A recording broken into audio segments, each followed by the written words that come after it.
the morning following his fire and fury remarks on Tuesday, which promised retaliation if the North Korean regime continues to threaten the United States. President Donald Trump took to Twitter to praise America's powerful nuclear arsenal, comments that intensified the groundswell of calls to end the pro-war rhetoric and strip Trump of his nuclear strike authority. No U.S. president, certainly not Trump, should have sole authority to initiate an unprovoked nuclear war.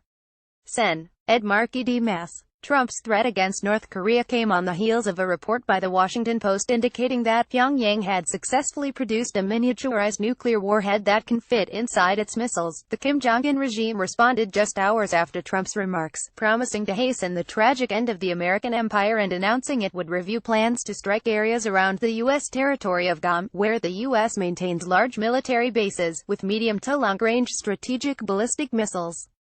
Reacting to Trump's crazy comments and to the growing fear that the U.S. is inching closer to nuclear war, activists and lawmakers urged Congress to revive legislation that would strip the executive branch of the power to launch a preemptive nuclear strike.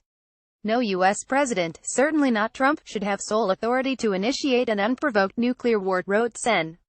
Ed Markey D. Mass. In an interview with MSNBC's Chris Hayes Tuesday night, Markey said Trump's comments bring us back to August of 1945, when nuclear weapons were dropped on Hiroshima and Nagasaki. Watch the interview. At Sen. Markey responds to Trump's fire-fury remarks on North Korea. The president needs to tone it down. https://t.co/3egg all in W. Chris Hayes at Allen with Chris. August 9, 2017. Others echoed Markey's call for legislation that would remove the power to launch a nuclear first strike from the president. Rep. Pramila Jayapal Wash, pointing to previous reporting by Common Dreams, highlighted the urgent necessity of removing the power to launch a nuclear first strike from the hands of the president, a move that has proven to be immensely popular. I believe Congress must authorize any nuclear first strike and have co-sponsored a deadliest important bill. https://t.co/1hhwqqfksj, Pramila Jayapal at Pramila Jayapal. August 8, 2017. In May, as Common Dreams reported, more than 500,000 people signed a petition expressing support for the Restricting First Use of Nuclear Weapons Act of 2017, a bill introduced by Rep. Ted Lieu D. Califf that, if passed, would bar the president from launching a nuclear strike without congressional authorization. Do reckless comments of it real Donald Trump scare you? Support H.R. 669 by its Sen. Markey me. Requires approval of Congress for nuclear first strike.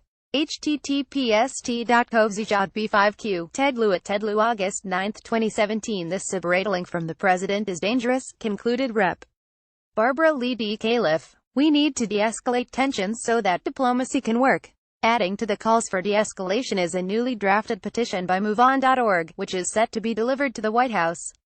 The nuclear threat will not end as long as nations continue to claim that nuclear weapons are essential for their national security.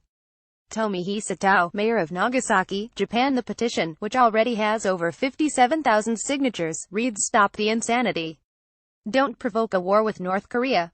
Donald Trump is making us all more unsafe with every warmongering comment, tweet, and threat. His rhetoric threatening North Korea with fire and fury is exacerbating a dangerous situation, putting the people of Guam, and everyone around the world, in grave danger," the petition adds. While a nuclear North Korea is a real concern, the answer must be diplomacy first, not a rush to a potentially devastating nuclear war. The growing threat of nuclear war comes as Wednesday marks the 72nd anniversary of the atomic bombing of Nagasaki, Japan by the U.S. Carol Turner, vice chair of the Campaign for Nuclear Disarmament, said in a statement it beggars belief that the U.S. president has chosen the 72nd anniversary to threaten North Korea with fire and fury like the world has never seen. These words mark the real possibility of a nuclear confrontation. Speaking at a memorial event on Wednesday, Tomohisa Tao, the mayor of Nagasaki, highlighted the increasingly tense international situation and argued that all nations should do away with nuclear weapons.